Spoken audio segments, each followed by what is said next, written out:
The key thing you got to understand is, what is business about after all? Business is about people. It's about solving problems for people for profit. How do you transition from just normal, leadership?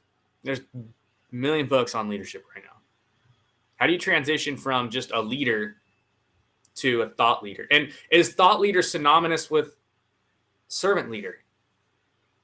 It's not. It doesn't have to be, but honestly, the way we practice it, yes. And we have another thing, a designation we created called heart leader, which is essentially a lead from your heart and come from a space of caring that you do. Thought leadership, original thinking, to be of service to people in a way that really helps them solve their problems. Because you know what, Pearson, the key thing you got to understand is, what is business about after all?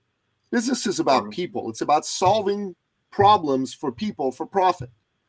PPP, I call it Nicky Billou's, 7-figure 3P, solve acute problems for awesome people, and you make an amazing profit. If you do that, you're in the bonus land. You're doing great because you've done amazing things for people. You've solved problems. People who go into business and start talking about themselves, when you ask someone what they do, they'll say, well, I'm a realtor and I'm with the biggest and the best and it's been in the business the longest. And your eyes will glaze over after a few minutes. You know what I mean? Sure. But if someone asks you, what do you do as a realtor? And you say, I help high net worth individuals find investment and tax mitigation strategies through real estate that allow them to build wealth for the long haul for themselves and their families. Now, that's a lot more interesting, because if I'm a high net worth individual, I'm going to go, really? How do you do that?